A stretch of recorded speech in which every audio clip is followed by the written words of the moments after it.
میں جب حدیث شریف پڑھا تو میں بھی اپنے گھر کو جا کے اپنے بیوی سے معافی مانگ لیا. اس میں کوئی شرمانے کی بات نہیں ہے. ایک شخص کے پاس 4 بیویاں تھیں. کیسا رکھتے لوگ نہیں معلوم, میرے کو 2 2 3 3 4 4 مرد تھی.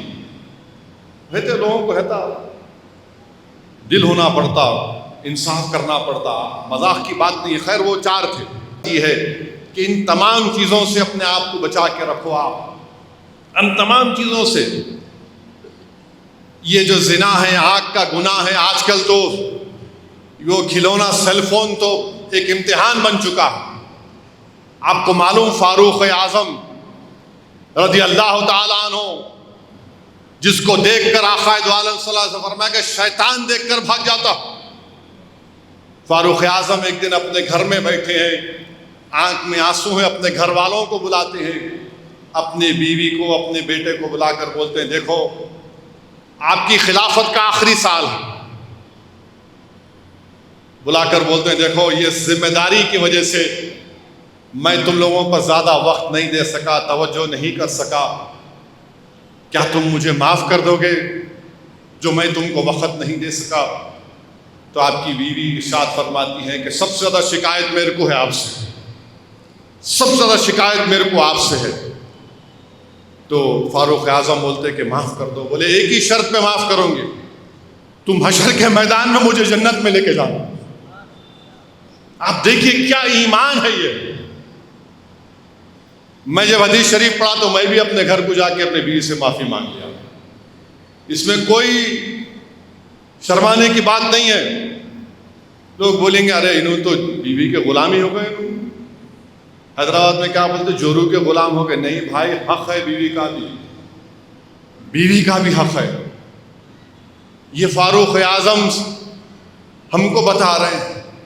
تو میرے عزیز دوستوں اور بزرگوں, ان نوجوانوں, یہ ماہ مبارک کے 2 دن باقی ہیں. ہم ان تمام چیزوں سے توبہ طلبہ کریں. تمام اور حرام چیزوں میں کشش ہوتی ہے, حرام چیزوں میں کشش ہوتی ہے. اب یہ کیسا معلوم ہوا؟ ایک امام اعظم ابو حنیفہ کے زمانے میں ایک شخص کے پاس 4 بیویاں تھیں. کیسا رکھتے لوگ نہیں معلوم, میرے کو 2 2 3 3 4 4 مرد تھی. رہتے لوگوں کو رہتا, دل ہونا پڑتا, انصاف کرنا پڑتا, مذاق کی بات نہیں. خیر وہ 4 تھے. تو انہوں بولے کہ اگر میں تم لوگوں کو کبھی بھی گھر کے دروازے پر بے پردہ دیکھا یا گھر کی چھت پر بے پردہ دیکھا تو میں تم کو طلاق دے دوں گا. تو ایک دن وہ شخص آتا اور دیکھتا کہ گھر کی چھت پہ بے پردہ کھڑے ہوئے. اب اس کو سمجھ جا کے امام اعظم کو بولتا کہ میں دیکھا ضرور مگر میرے کو نہیں معلوم 4 میں سے کون تھے.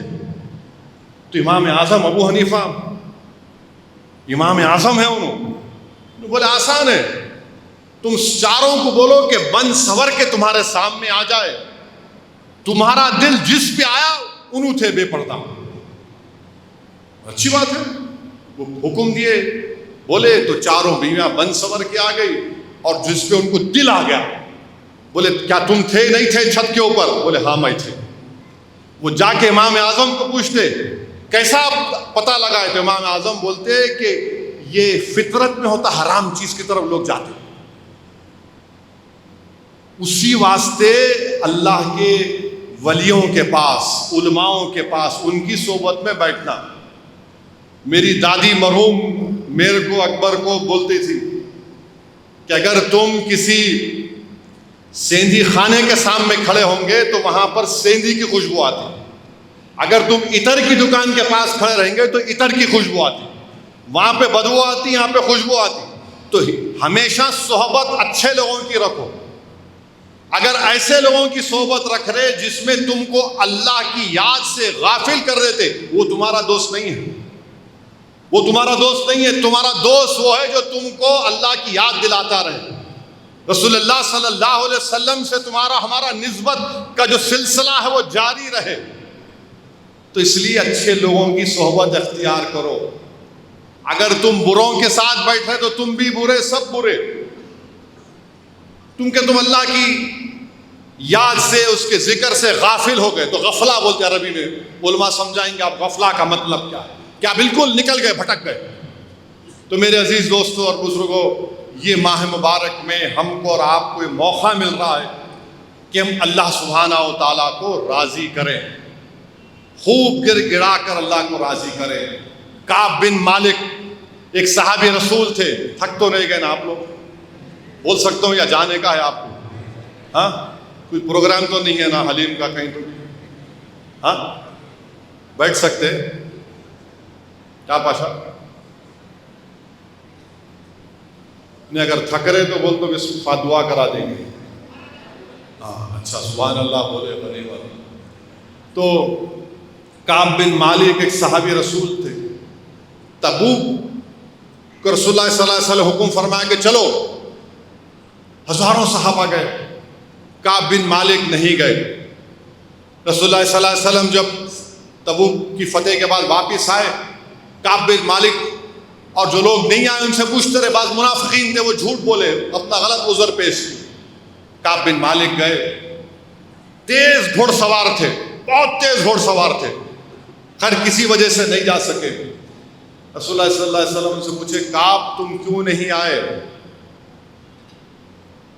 تو وہ فرمائے، یا رسول اللہ صلی اللہ علیہ وسلم اگر کوئی اور انسان ہوتا تو میں کچھ ایکسکیوز یا عذر پیش کر کے چلے آتا، میں جھوٹ نہیں بول سکتا کیونکہ اللہ آپ کو مطالعہ کر دے گا، اور آپ سب سے محبوب ترین چیز میرے لیے، مجھ سے غلطی ہو گئی، میرے پاس کوئی جسٹیفیکیشن نہیں ہے، میں نہیں آ سکا، مجھے معاف کر دیجیے۔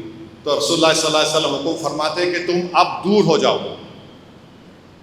تم دور ہو جاؤ۔ جب اور ان کے ساتھ بلال بن امیہ بھی اور ایک صحابی اور ایک 3 صحابی تھے جو نہیں گئے تھے۔ رسول اللہ صلی اللہ علیہ وسلم ان تینوں کو بولتے کہ آپ لوگ ہٹ جائیے اور آپ سے کوئی کانٹیکٹ رابطہ نہیں کرے گا۔ حضرت کعب بن مالک سب سے دولت مند صحابی، 40 دن تک وہ بولتے ہیں کہ جب مدینے سے میں نکل کر جاتا تھا نماز پڑھنے کے لیے تو کوئی مجھے سلام نہیں کرتا تھا، میں مسجد میں جاتا اور نگاہوں سے دیکھتا کہ رسول اللہ صلی اللہ علیہ وسلم مجھے دیکھ رہے نہیں دیکھ رہے، اللہ کے رسول ان کو نہیں دیکھتے تھے، مگر جب کعب کی نظریں ہٹ جاتی تو رسول اللہ صلی اللہ علیہ وسلم اپنے غلام کو دیکھتے تھے۔ ایک دن حضرت کعب بن مالک اپنے چچیرے بھائی ابو قتادہ رضی اللہ تعالیٰ عنہ کے گھر بازو تھا، دیوار پہ چڑھ کے بولے، تم کو اللہ کی قسم کیا تم نہیں جانتے کہ میں رسول اللہ صلی اللہ علیہ وسلم سے اللہ سے کتنی محبت کرتا ہوں، بولو مجھے۔ 2 مرتبہ پکارتے، تیسری مرتبہ جب بولتے تو ان کے بھائی بولتے اللہ بہتر جانتا ہے۔ پھر بعد میں حکم آتا رسول اللہ صلی اللہ علیہ وسلم طرف سے کہ ابو کعب بن مالک کو اپنی بیوی کو بھی ہٹا دو، جب تک اللہ حکم نہیں آتا اپنے بیوی بچوں کو میکے بھیجا دیتے۔ اور پریشان ہیں کہ صحابہ کرام کا ایک ہی تھا کہ صرف رسول اللہ صلی اللہ علیہ وسلم کو دیکھتے تھے، صرف دیکھ کر خوش ہوتے تھے، اور ان پر جان نچھاور کرنے والے لوگ۔ تو 50ویں دن جب وہ اپنے گھر کی چھت پر لیٹے ہوئے تھے، پکارنے والے نے پکار کر کہا کہ آؤ خوشخبری ہے، کعب سجدے میں گئے، رسول اللہ صلی اللہ علیہ وسلم کے پاس جا کر کیا بولتے، اللہ کے رسول آپ معاف کریں، اللہ میرے کو معاف کرا۔ تو اللہ سورہ توبہ کی قرآن کی آیات کو نازل کیا، ان کا ذکر کیا اس طرح کہ اللہ نے ان کی توبہ کو قبول کیا، اور اللہ فرما رہا یا ایھا الذین ایمان والو، اللہ سے ڈرتے رہو اور توبہ کرو، یہ قرآن میں اللہ فرما رہا۔ حضرت کعب نے کہا رسول اللہ صلی اللہ علیہ وسلم اپنی ساری دولت کو میں صدقے میں دے دیتا ہوں۔ اللہ کے رسول صلی اللہ علیہ وسلم فرماتے کہ تھوڑا رکھ لو اپنے لیے، تھوڑا رکھ لو اپنے لیے۔ تو خیبر میں جو مال ملا تھا وہ رکھ لیتے۔ تو میرے بھائی، اللہ کی رحمت جوش میں ہے، توبہ کرو۔ توبہ لا الہ الا اللہ ہے، توبہ دلوں کا سوز ہے۔ جب کوئی توبہ کرتا ہے تو ایسی آگ ہے جو آپ کے اور ہمارے گناہوں کو جلا کے خاک کر دیتی ہے۔ جب کوئی توبہ کرتا ہے تو توبہ لے جا کر اس کو اللہ کے سامنے ڈال دیتی ہے، جھکا دیتی ہے۔ تو میرے عزیز دوستوں اور بزرگوں، جتنے دنیا میں لوگ بڑے بنے نا، دولت کے اعتبار سے نہیں، دینی اعتبار سے، تو وہ توبہ کے دروازے سے گزر کر بڑے بنے ہیں۔